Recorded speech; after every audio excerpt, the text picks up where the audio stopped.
Hello বন্ধুরা, আমি আজকে ফিরে আসলাম 2013-তে রিলিজ করা movie journey to the West নিয়ে। সিনেমার শুরুতেই একটি নদীর পাশে একটি গ্রাম দেখানো হয়েছে। সেই নদীর পাশে একটি ছোট্ট মেয়ে খেলা করছে। তখনই তার বাবা চলে আসে আর তাকে বলে, নদীর পাশে এত খেলা করো না, তাহলে জলের দানব এসে তোমাকে নিয়ে চলে যাবে। এই কথা শুনে ছোট্ট মেয়েটি একদম চুপ হয়ে যায় আর নদীর দিকে এক দৃষ্টে তাকিয়ে থাকে। তখনও ওই বাচ্চাটির বাবা জল থেকে বেরিয়ে এসে বাচ্চাটিকে খুব ভয় পাইয়ে দেয়। বাচ্চাটি তখন খুব ভয়ে কাঁদতে থাকে। বাচ্চাটিকে কাঁদতে দেখে তাকে হাসানোর জন্য তার বাবা জল থেকে বেরিয়ে এসে নানা রকম জোকারের মতো অঙ্গভঙ্গি করতে থাকে। এটা দেখে বাচ্চাটি খুবই হাসতে থাকে খুশিতে। সেই সময় নদীতে কেউ একজন এসে ওই লোকটিকে ধরে নেয় আর মেরে ফেলে। তারপর ওই সিনেমাতে আমরা দেখি ওই গ্রামের একজন ফাদার, সে এসে নদীর একটি শয়তান মাছকে মেরে দাবি করে যে সে ওই নদীর দৈত্যকে মেরে ফেলেছে। তখনই আমরা একটি ছেলেকে দেখতে পাই যার নাম হুয়াং। এই ছেলেটি এই গল্পের প্রধান চরিত্র। হুয়াং আসলে একজন দৈত্য শিকারী বা ডেনম হান্টার, যারা দৈত্যদের শিকার করে। হুয়াং গ্রামের লোকদের বলার চেষ্টা করে যে ফাদার এখানেই যে শয়তান মাছটিকে মারলো সেটি আসলে কোনো দৈত্য নয়, জলের দৈত্য এখনও নদীতেই আছে। গ্রামের কোনো লোক হুয়াংয়ের কথা বিশ্বাস করতে রাজি ছিল না এবং ওই ছোট্ট বাচ্চাটির মাও বিশ্বাস করে না, কারণ হুয়াংকে দেখতে খুব একটা ভালো নয়। তখন ফাদার বলে এই গরিব ছেলেটি তাকে অপমান করেছে, তাই তাকে শাস্তিস্বরূপ দড়ি দিয়ে ঝুলিয়ে দাও। এবং ফাদারের কথা বিশ্বাস করে গ্রামের লোকেরা তাই করে আর হুয়াংকে দড়ি দিয়ে ঝুলিয়ে দেয়। তারপরে গ্রামের লোকেরা নদীতে সাঁতার কাটতে শুরু করে কোনো রকম ভয় না পেয়ে, কারণ গ্রামের লোকেদের বিশ্বাস ছিল যে জলের দৈত্য মারা গেছে। তখনই কিছু দূরে হুয়াংয়ের নজর জলের দৈত্যর দিকে পড়ে। হুয়াং দেখে যে জলের দৈত্য নদীতে স্নান করা মানুষগুলির দিকে এগিয়ে আসছে। হুয়াং তখন চিৎকার করতে থাকে যাতে নদীতে গোসল করা লোকগুলো জল থেকে উঠে আসে, কিন্তু কেউ হুয়াংয়ের কথা শুনতে রাজি ছিল না। তখনই সেই জলের দৈত্য লোকগুলোর কাছে এসে আক্রমণ করে আর অনেক লোককে মেরে ফেলে। যারা বেঁচে গেল তারা জল থেকে বেরিয়ে এসে লুকিয়ে পড়ে। হুয়াং সবাইকে বলে, তোমরা এখানে মরার নাটক করো যাতে জলের দৈত্য কিছু করতে না পারে। এখানে হুয়াং গ্রামের লোকদের এই জন্য সাহায্য করতে চাইছিল কারণ সে একজন দৈত্য শিকারী, এছাড়াও সে একজন নরম এবং ভালো মনের মানুষ ছিল। এবার গ্রামের মানুষেরা হুয়াংয়ের কথা মেনে নেয়। এরপর আমরা দেখতে পাই সেই ছোট্ট বাচ্চাটি দৌড়ে দৌড়ে মায়ের কাছে আসছে, কিন্তু জলের দৈত্যটি বাচ্চাটিকে ধরে নেয়। বাচ্চাটির মা ও গ্রামের কিছু লোক বাচ্চাকে বাঁচানোর চেষ্টা করে, কিন্তু তা সত্ত্বেও জলের দৈত্যটি বাচ্চাটিকে খেয়ে ফেলে। বাচ্চাটিকে বাঁচানোর জন্য ওর মা জলেতে ঝাঁপ দেয় একটি অস্ত্র নিয়ে। তখন জলের দৈত্যটি ওই বাচ্চাটিকে মাটিকেও খেয়ে ফেলে। এরপর ওই জলের দৈত্য আরও একটি বাচ্চাকে মারার চেষ্টা করে, কিন্তু হুয়াং ওই বাচ্চাটিকে বাঁচিয়ে নেয়। এরপর গ্রামের কিছু লোক আর একজন মোটা মহিলা মিলে জলের দৈত্যটিকে জল থেকে বাইরে বের করে নিয়ে আসতে সফল হয়।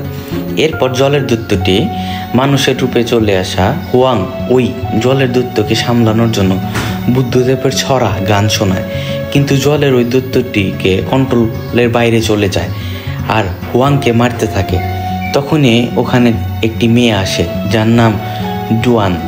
এই মেয়েটি হুয়াংয়ের মতোই একজন দৈত্য শিকারী ছিল, কিন্তু এই মেয়েটি হুয়াংয়ের মতো এত নরম মনের মানুষ ছিল না, কারণ এই মেয়েটি কারোর উপর কোনো মায়া দেখাতো না, সে সবাইকে বন্দি বানিয়ে নিত।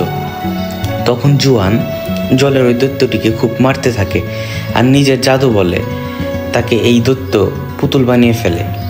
এই দেখে গ্রামের সবাই জুয়ানকে ধন্যবাদ দেয়। তারপর জুয়ান হুয়াংকে জিজ্ঞাসা করে যে সে কে। সে শুনে হুয়াং নিজের পরিচয় দেয় আর বলে সেও একজন দৈত্য শিকারী। আর জুয়ানকে বুদ্ধদেব দ্বীপের ছাড়া বই দেখায়, সেই দেখে জুয়ান হাসতে থাকে আর হুয়াংকে চুরিটি দেখায়। এরপর হুয়াং নিজের সিনিয়রের কাছে যায় এবং জলের দৈত্যটির কথা বলে, কিন্তু হুয়াংয়ের যে সিনিয়র ছিল সে আগে থেকেই সব কথা জানতো। সিনিয়রটি হুয়াংকে বলে এই সময় জলের দৈত্যটি খুব ভালো মনের মানুষ ছিল। সে একদিন একটি বাচ্চাকে বাঁচায় যে নদীতে ডুবে যাচ্ছিল, কিন্তু লোকেরা ভাবে জলের দৈত্যটি বাচ্চাটিকে বন্দি করতে আসছে। এই জন্য গ্রামের লোকেরা জলের দৈত্যটিকে মেরে ফেলে আর তার মৃতদেহটিকে আবার নদীর জলেই ফেলে দেয়। সেই থেকে সেই জলের রাগী দৈত্য হয়ে ওঠে। হুয়াং তার সিনিয়রকে জিজ্ঞাসা করে যে বুদ্ধদেবের নার্সারি রাইমসগুলো কি শক্তিশালী? তখন তার উত্তরে সিনিয়র বলে, এটি সত্যিই খুব শক্তিশালী। কেন? এর সাহায্যে কোনো দৈত্য ভালো মানুষে পরিণত হয়। এই শুনে হুয়াং বলে, বাকি দৈত্য শিকারীদের মতো আমিও দৈত্যদের মারতে চাই। এটা শুনে তার সিনিয়র তাকে মানা করে আর তাকে বলে, মারাটা কোনো সমাধান নয়, বরং কোনো দৈত্যকে শান্ত করার জন্য বা ভালো করার জন্য বুদ্ধদেবের এই রাইমসগুলো অর্থাৎ ছড়াগুলো খুবই ভালো উপায়। এরপর আমরা মুভিটিতে দুটি কাপলকে দেখতে পাই যারা জঙ্গলের একটি রেস্টুরেন্টে আসে। তখনই তারা রেস্টুরেন্টের ভেতরে প্রবেশ করে রেস্টুরেন্টের জার্স নিজে থেকেই বন্ধ হয়ে যাচ্ছিল। রেস্টুরেন্টে এই দুজন ছাড়া আর কেউ ছিল না। তখনই ওদের কাছে একটি ওয়েটার আসে এবং সে রেস্টুরেন্টে ঝলসানো শূকর বা রোস্টেড পিগ দেখায়, যেটি দেখে ওদের খুব সুস্বাদু লাগছিল। তারপর তারা ওখানে বসে খাবার খেতে লাগছিল আর এই খাবারগুলো খুবই সুস্বাদু লাগছিল। তারপর যে খাবারগুলো তারা বানিয়েছিল তারা তার খুব প্রশংসা করতে থাকে। এবার রেস্টুরেন্টের মালিক যে খাবারগুলো বানিয়েছে সে তাদের কাছে এলে ওই মেয়েটি মালিককে জিজ্ঞাসা করলো, এত সুস্বাদু খাবার আপনারা কি করে বানান? তখন ওই রেস্টুরেন্টের মালিক আসল রূপ তাদেরকে দেখায় এবং এটা দেখতে খুবই ভয়ঙ্কর ছিল। তখন ওই কাপল দুটো বুঝে যায় এটি একটি দৈত্য, এটি কোনো রেস্টুরেন্টের মালিক না। ওই দৈত্যটি কাপল দুটিকে মারার চেষ্টা করলে ওরা পালাতে শুরু করে। হঠাৎ করে ওদের নজর ঝলসানো শূকরের দিকে যায়। সেখান থেকে ঝলসানো শূকরের ভিতরে ঝলসানো একটা মানুষ আছে। এই দৃশ্যটি দেখতে খুবই ভয়ঙ্কর এবং এই ভয়ঙ্কর দৃশ্য দেখে মাথা ঘুরে গেল এবং তখনই ওই দৈত্যটি তাদের মেরে ফেলল। এরপর আমরা দেখি ওই রেস্টুরেন্টে হুয়াং আসে। তারপর একটি মেয়ে আসে, তাকে স্বাগত জানায় আর বলে, আশা করি আমাদের রেস্টুরেন্টে সব থেকে ভালো খাবার সার্ভ করতে আমরা সক্ষম হব। হুয়াং একজন দৈত্য শিকারী হওয়ার কারণে এখানে সব কিছুই তার নজরে আসছিল। কাস্টমারের বদলে মৃতদেহ দেখতে পাচ্ছিল আর রোস্টেড পিগের জায়গায় রোস্টেড মানুষও দেখতে পাচ্ছিল। তখন হুয়াং বলে, ওই মেয়েটিকে বন্ধ করো, তোমার খেলা আমি জানি, তুমি একটি দৈত্য। এই কথা শুনে মেয়েটি হুয়াংকে মারার চেষ্টা করে। তখন ওই জায়গায় ডুয়ান চলে আসে। তারপর জাদুর চুড়ি দিয়ে সে সব দৈত্যদের মারতে শুরু করে। রেস্টুরেন্টের মালিক চলে আসে, ডুয়ান তাকেও মারে আর মজা দেখায়। এখানে আমরা একটি জিনিস দেখতে পাই যে রেস্টুরেন্টের মালিক একজন পিগ ডেনম ছিল। ডুয়ান ওই শূকর দৈত্যটির হাত ধরে নেয় আর হুয়াংকে বলে, তুমি শূকর দৈত্যটিকে সাফ করো। এই কথা শুনে হুয়াং সেই মতো কাজ করে। তারপর ডুয়ান ওই পিগ ডেমকে নিজেদের মধ্যে টেনে নেয়। নিজের জাদুর কাপড়ের মাধ্যমে পুতুলে পরিবর্তনের চেষ্টা করছিল। পিগ ডেনম ডুয়ানের কন্ট্রোলে আসছিল না। তখন পিগ ডেনম নিজের আসল রূপে ফিরে এলে ওরা দুজন নিজেদের প্রাণ বাঁচাতে ওখান থেকে পালায়। ডুয়ান হুয়াংকে ভালোবাসতে শুরু করলো আর ওর কাছে আসার চেষ্টা করলো।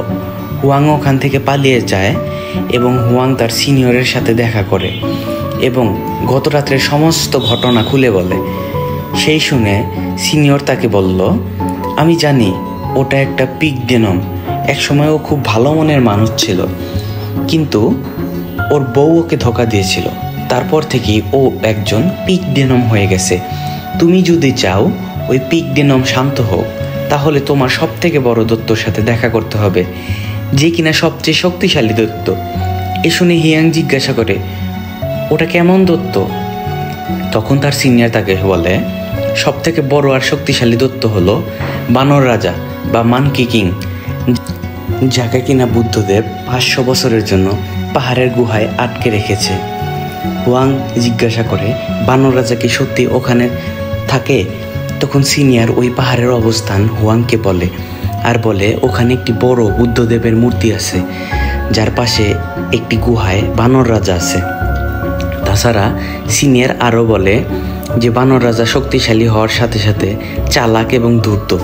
এর জন্য তুমি খুব সাবধানে পা ফেলবে যাতে ওর কোনো ফাঁদে না পড়ো, সেই চেষ্টা করবে। এরপর হুয়াংয়ের যাত্রাপথে বেরিয়ে পড়ে, কিন্তু একটি ফাঁদও ওর পায়ে আটকায় যায়। কিছু লোক ওখানে চলে আসে, যার মধ্যে একজনের গলায় ডুয়ানের মতোই সেই জাদুর চুড়িটিও ছিল। ওরা হুয়াংকে বলে ওরা একজন দৈত্য শিকারী, ওরা হুয়াংয়ের প্রেমিকা ডুয়ানকেও আটকে রেখেছে। তখন ডুয়ান চলে আসে আর তাদের জানায়, হুয়াং আমার স্বামী, আমরা কোনো দৈত্য শিকারী না, এনাদের যেতে দাও। এই কথাটির সত্যতা যাচাইয়ের জন্য তারা হুয়াংকেও জিজ্ঞাসা করে যে তারা সত্যিই স্বামী স্ত্রী কিনা। তখন হুয়াং তাকে বলে যে হ্যাঁ, আমরা স্বামী স্ত্রী। তখন ডুয়াং বলে যে তুমি তাড়াতাড়ি বলো যে আমরা স্বামী স্ত্রী এবং প্রমাণ করে দাও যে আমরা সত্যি সত্যি কাপল। যদি আমরা প্রমাণ করতে না পারি তাহলে ওরা আমাদের মেরে ফেলবে। তারপর ডুয়াং হুয়াংয়ের সাথে জবরদস্তি করার চেষ্টা করে।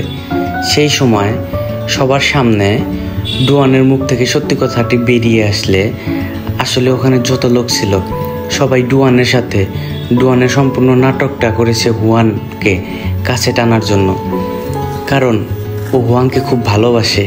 এই কথাগুলো হুয়াং জানার পর রাগ করে, সে ওখান থেকে চলে যায়। কিন্তু ডুয়ান তার সাথীদের বলে হুয়াংকে আটকে রাখতে। এরপর ডুয়ান তার এক সাথীকে বলে যে আমি এখন কি করব যাতে হুয়াং ও আমাকে ভালোবাসে। এরপর ওর সাথী ডুয়ানকে বলে আমার কথা শোনো, যেরকম আমি বলবো তুমি সেই রকমই করে যাও। তারপর ডুয়ান হুয়াংয়ের কাছে যায় আর ডুয়ান ওই সাথী নিজের হাতে চালাতে থাকে, যেটা দেখে ডুয়ান ওই একই কাজ করতে থাকে। ডুয়ান ভাবে এটা করলে হয়তো হুয়াং ওকে ভালোবাসবে, কিন্তু সেরকম কিছুই হয় না। ডুয়ান মারতে মারতে খেয়ালই করে না যে সে হুয়াংকে মারছে। তখনই ওখানে চিৎকার শুনতে পায় তারা, এসে দেখে যে পিক ডেনম তখন ডুয়ানের সাথীদের বলে তাড়াতাড়ি করে বহন চালাও যাতে ওরা পালাতে শুরু করে। পিক ডেনম ওদের বহনের খুব কাছে চলে আসছিল। হুয়াং প্রাণ বাঁচানোর জন্য বহন থেকে ওদের বার করে আনে। তখনই পিক ডেনম ওদের বহনকে আক্রমণ করে আর বহনকে পুরোপুরি ভেঙে দেয়। তখন হুয়াং দেখে যে ডুয়ান অজ্ঞান হয়ে পড়ে আছে, তাই হুয়াং ডুয়ানকে জড়িয়ে ধরে। হঠাৎ করে ডুয়ান হাসতে থাকে এবং বলে এবার তো তুমি মানছো যে তুমি আমাকে ভালোবাসো। সেই শুনে হুয়াং ডুয়াংকে বলে না, আমি তোমাকে ভালোবাসি না। সেই মুহূর্তে ওই জায়গায় আরও 3 জন ডেনম হান্টার অর্থাৎ দৈত্য শিকারী চলে আসে। তাদের মধ্যে একজন পিক ডেনমকে মেরে তাড়িয়ে দেয়। তারপর ওই 3 জন দৈত্য শিকারীরা নিজেদের ভেতর ঝগড়া করতে শুরু করে যে কে বেশি শক্তিশালী। একজন বলে আমি অন্যদের থেকে বেশি শক্তিশালী। হুয়াং তাদের বোঝায় নিজেদের মধ্যে ঝগড়া করা উচিত নয়, বরং এক হয়ে দৈত্যদের সাথে লড়াই করা উচিত। তখন একজন দৈত্য শিকারী হুয়াংকে রাগানোর জন্য বলে গরিব ছেলে। সেই শুনে জুয়ান হুয়াংয়ের পাশে এসে দাঁড়ায়। হুয়াং রেগে গিয়ে বলে তুমি আমার দিকে ভ্রষ্ট করেছো, আমার লক্ষ্য থেকে আমাকে দূরে সরিয়ে এনেছো। আমার একটা লক্ষ্য আছে, এর জন্য তুমি আমার শঙ্খ ছেড়ে দাও। এটা শুনে ডুয়াং হুয়াংয়ের সেই রাইমস বুকটা অর্থাৎ ছড়ার বইটা ছিঁড়ে ফেলে। হুয়াং সেই দিকে বেশি মনোযোগ না দিয়ে সেখান থেকে চলে যায়। হুয়াং শেষ পর্যন্ত ওই পাহাড়ে পৌঁছায়, কিন্তু কোথাও কোনো বুদ্ধদেবের সেই বড় মূর্তিটি তার চোখে পড়ে না। তখন হুয়াং চোখ বন্ধ করে বুদ্ধদেবের কথা ভাবতে থাকে এবং উপলব্ধি করে যে সত্যি ওখানে বুদ্ধদেবের মূর্তি আছে, আর সেটা সে নিজের চোখ বন্ধ করেও দেখতে পাচ্ছে। হুয়াং সেখানে পৌঁছে বানর রাজার গুহাও দেখতে পেয়ে যায়। বানর রাজার সাথে কথা বলে যে কি করে পিক ডেনমকে শান্ত করা যায়। তখন বানর রাজা বলে তুমি কোনো সুন্দর মেয়েকে সাহায্য করে নিয়ে যাও, এখানে ডেকে নাও, তারপরে আমি পিক ডেনমকে শান্ত করে দেব। এরপরে ওখানে ডুয়ান চলে আসে। তাকে দেখে হুয়ান জিজ্ঞাসা করে তুমি এখানে কি করছো? তাই শুনে ডুয়ান বলে তুমি আমার বেশি প্রশ্ন করো না, আমি জানি এই সময় তোমার কোনো সুন্দরী মেয়ের প্রয়োজন, হয়তো তোমার কোনো কাজে আসতে পারি আমি। তখন ডুয়ান ওদের সাহায্য করে এবং সেখানে পিক ডেনম চলে আসে। ওই পিক ডেনম ওদের মারার চেষ্টা করে। তখন বানর রাজা গুহা থেকে আওয়াজ বের করে পিক ডেনমকে ডেকে নেয়। পিক ডেনম গুহার মধ্যে টেনে নিয়ে নেয়। তখন হুয়াং আর ডুয়ান গুহার ভেতরে গেলে তখন দেখতে পায় পিক ডেনম একটি ছোট্ট শূকরে পরিণত হয়েছে। তখন ডুয়ান তার সেই জাদুর কাপড় দিয়ে পিগডেনমকে পিগডলে পরিণত করে আর হুয়াংকে দিয়ে দেয়। তারপর ডুয়ান তার সেই জাদু চুরি করা আংটি বানিয়ে হুয়াংকে পরিয়ে দেয়, কিন্তু হুয়াং একটা পাথর নিয়ে তার ওই আঙ্গুলকে ভাঙার চেষ্টা করে। এটা দেখে ডুয়ান হুয়াংয়ের আঙ্গুল থেকে তার সেই জাদুর চুরিটি খুলে নেয়।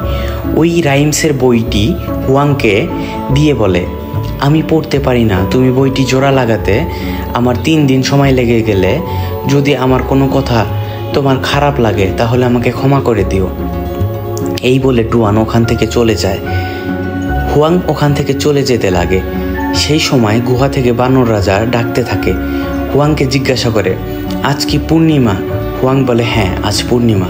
পূর্ণিমা শুনে সেই বানর রাজাটি বলে, আমি চাঁদকে দেখতে পাই না, কারণ এই ফুলগুলো যেগুলো গুহাকে ঢেকে রেখেছে সেগুলো চাঁদের আলোকে গুহাতে ঢুকতে দেয় না।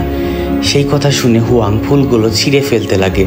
এর ফলে ওখানে যতগুলো ফুল ছিল সবগুলো জ্বলে যায়। আসলে ওই ফুলগুলো বানর রাজাকে গুহাকে আটকে রেখেছে, কিন্তু হুয়াং তো বানর রাজার ফাঁদে পড়ে ওই ফুলগুলোই ছিঁড়ে ফেলেছে।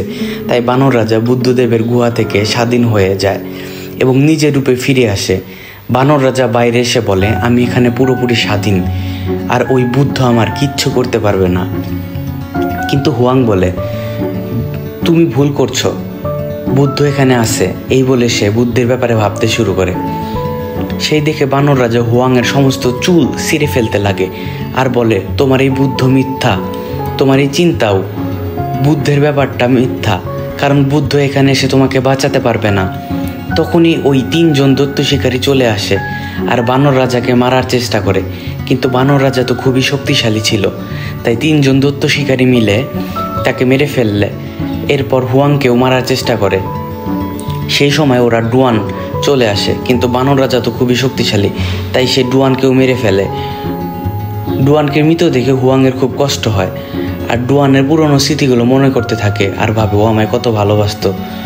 হুয়াং জুয়ানকে হারিয়ে খুব কষ্টের মধ্যে ছিল, এই কারণে হুয়াং খুব কাঁদছিল।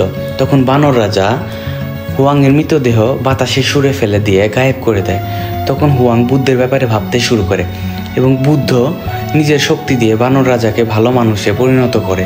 তারপর আমরা দেখলাম রাজা শুকর দৈত্য অর্থাৎ মানকি কিং এবং পিগডেনম এবং ওয়াটার ডেনমের সাথে নতুন যাত্রা শুরু করে। এখানেই এই মুভিটি শেষ হয়। তাহলে আজকের আমার এই মুভিটির এক্সপ্লেনেশন আপনাদের কেমন লাগলো জানাতে ভুলবেন না। আপনি যদি আমার এই চ্যানেলের আগের ভিডিওগুলো না দেখে থাকেন তাহলে দয়া করে দেখে আসবেন। আর সবার শেষে বলবো, সবাই অনেক বেশি ভালো থাকবেন। ধন্যবাদ।